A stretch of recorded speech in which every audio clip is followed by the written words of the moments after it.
The Valari were once a proud and peaceful species, known throughout the galaxy for their mastery of stellar engineering and cultural sophistication. Their crystalline cities floated in the upper atmosphere of their lush homeworld, Velar Prime, and their scholars contributed centuries of knowledge to the Galactic Accord's archives.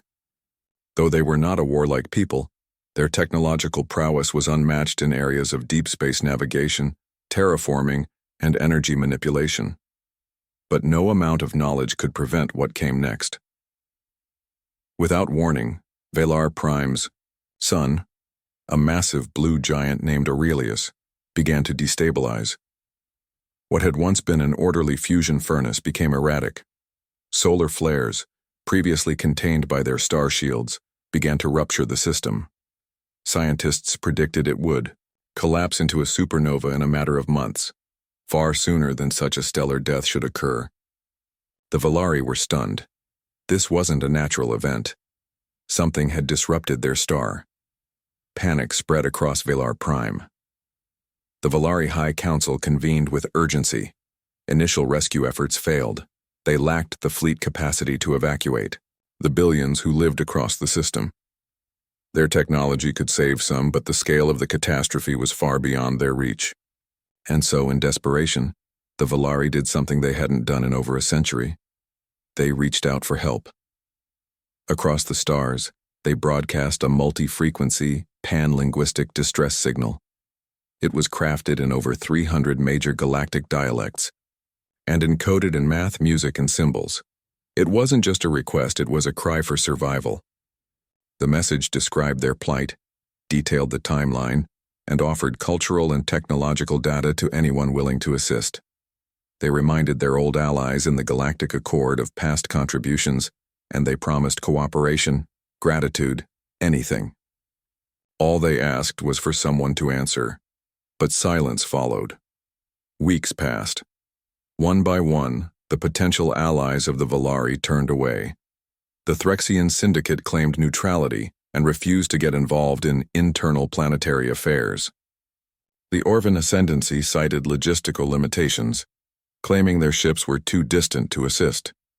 Even the Galactic Accord, the supposed unifying body of interstellar civilization, responded with a cold, bureaucratic note acknowledging the signal, but offering only administrative concern and moral support.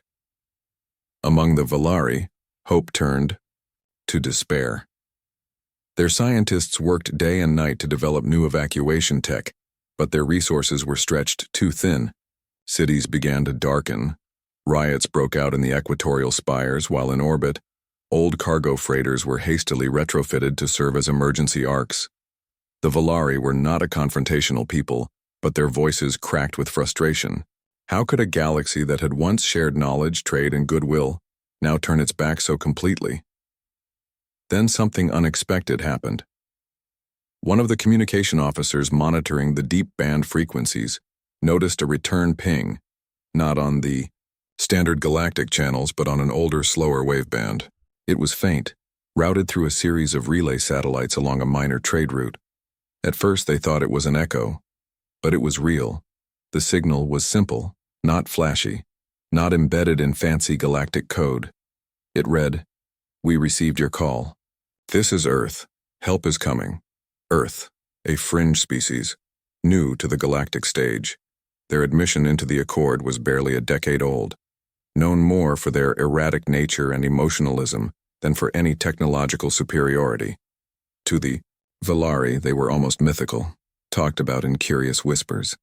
Most had never even interacted with a human, but now humanity was the only one responding. The Valari High Council met once again, this time with cautious hope. Skeptics warned it might be a hoax or a trap, but the data proved genuine. The signal originated from a human exploratory vessel, and it was traveling toward them, slowly, but with purpose. The Council voted unanimously to respond. "We welcome your assistance, people of Earth," the message said. "We are the Valari, and we are dying." Word spread fast. Across Velar Prime, there was renewed movement. Engineers worked harder, believing help might yet arrive. Children gathered, around public terminals to listen to the brief human voice message, replayed on a loop.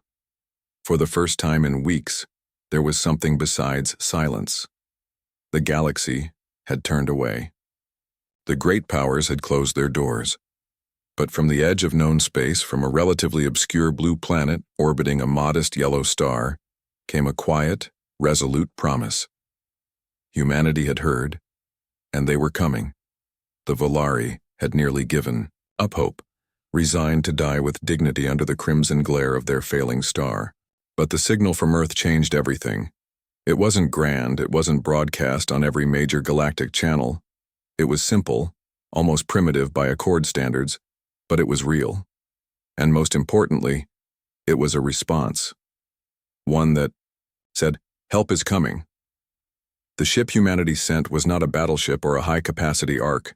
It was the UNSS Dauntless, a long-range exploration and diplomacy vessel crewed by scientists, engineers, humanitarian specialists, and a small detachment of military personnel. Leading the mission was Captain Elena Ramirez, a former humanitarian aid coordinator turned spacefaring diplomat. Known for her no-nonsense pragmatism and fierce moral compass, Ramirez had been the one to authorize the initial reply. She saw the Volari message not as a strategic opportunity, but as a test of character, for her crew, and for humanity. As the Dauntless approached Volari space, its crew was stunned by the scale of the unfolding catastrophe. Aurelius, once a vibrant blue star, now pulsed with violent instability. Solar flares erupted unpredictably, sending radiation storms cascading through nearby systems. The Volari homeworld's orbital defenses were in disarray, its planetary shields barely holding. The first encounter between humans and Volari was tense but deeply emotional. The Volari, despite their desperation, maintained their grace. Their envoys met the humans in an atmosphere-controlled platform above Velar Prime, draped in ceremonial robes of silver-threaded starlight. When Captain Ramirez stepped forward and offered her hand in greeting, a quiet gasp rippled through the Volari ranks. Not out of fear, but because it was the first truly human gesture they had ever experienced, and so the Volari told them everything. Their failed evacuation attempts, the silence from former allies, the math. They had at most 90 days before the star's core reached critical collapse. It was not enough time to move billions off-world, especially with limited space-worthy vessels. Ramirez didn't flinch. She gathered her officers and engineers and began working immediately. They transmitted everything back to Earth: star readings, infrastructure scans, medical profiles, population data. Within hours, humanity's far-flung network of space stations, science colonies, and civilian corporations was mobilizing. Earth didn't have the capacity of the larger empires, but what they lacked in numbers, they made up for in adaptability and heart. What followed was a flurry of bold, often reckless ideas. Human engineers suggested converting old mining freighters into temporary evacuation ships. Civilian AI specialists volunteered to develop new predictive shielding algorithms to extend Velar Prime's planetary barrier. Earth's orbital construction companies paused their projects and diverted their drones to build modular habitats for incoming Volari refugees. In a moment that shocked even the Volari High Council, the United Earth Assembly declared a global state of interstellar emergency, reassigning military transport fleets and research vessels to assist. The declaration wasn't about gaining favor, it was about doing what was right. Ramirez broadcast a message to all Accord member states.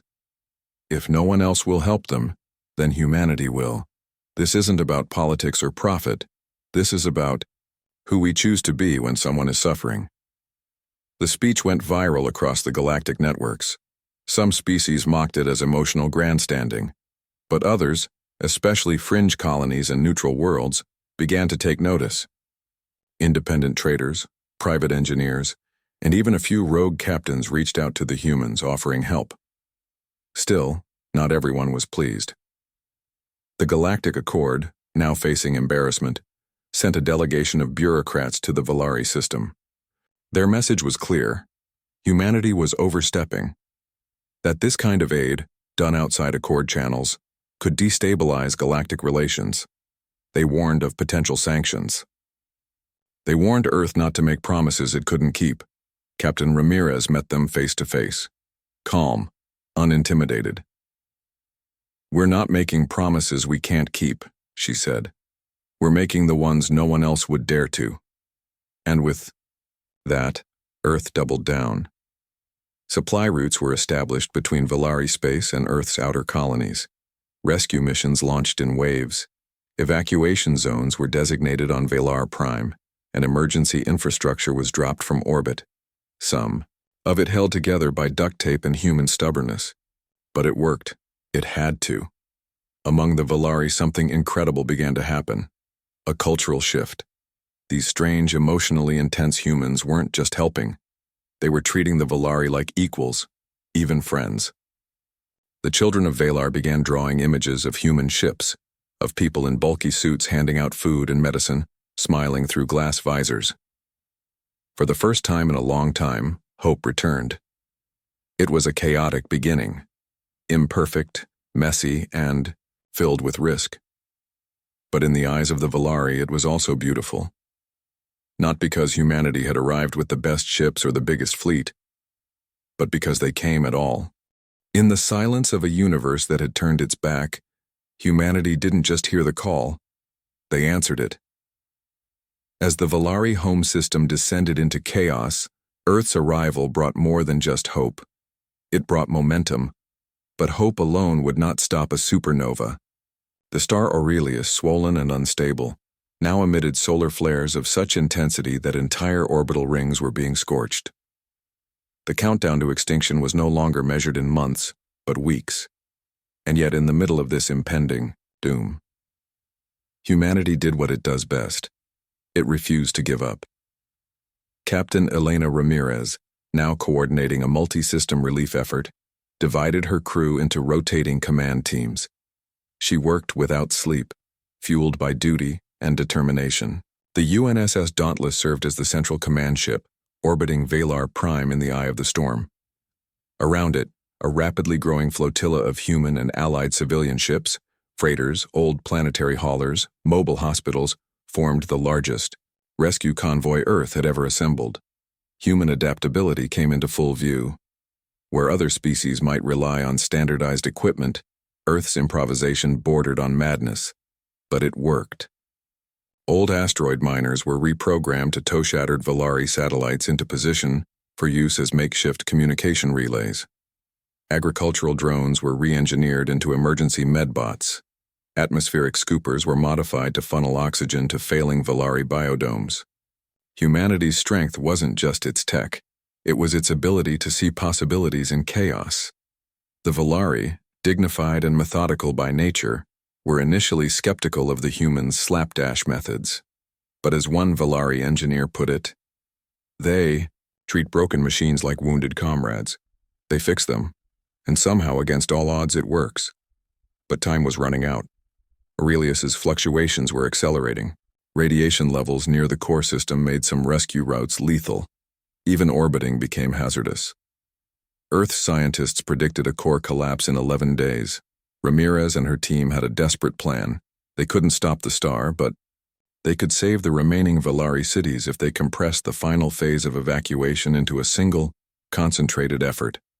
A planetary-scale airlift. It was insane. It required synchronizing thousands of shuttles, landers, freighters, even escape pods.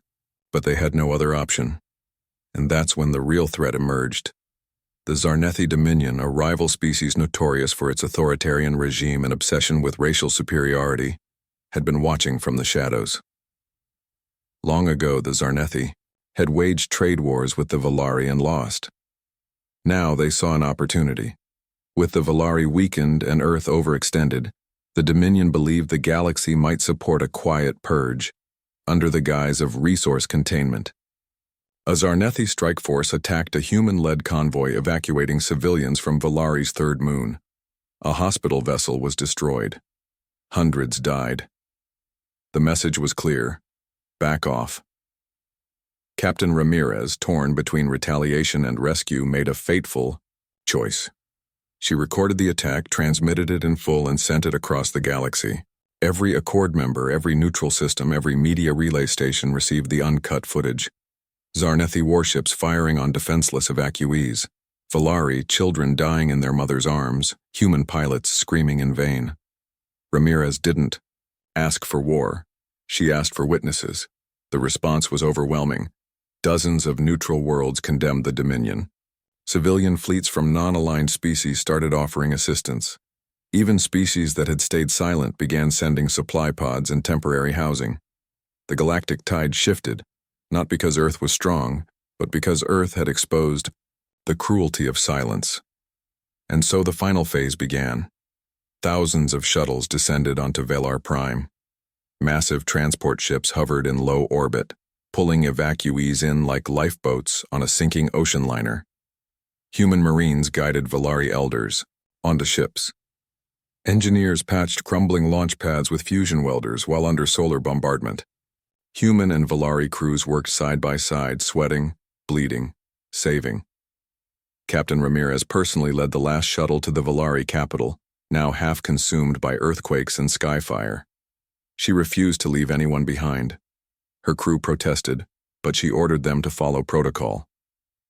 "We're here to finish this," she said. As the final ships broke orbit, Aurelius reached critical mass. The star collapsed with a blinding burst of radiation and raw power. But by then, the last of the evacuees had cleared the blast radius. Earth's hastily deployed gravitic shields, prototype tech built from reverse-engineered alien data, held long enough to protect the fleet. The Valari homeworld was gone.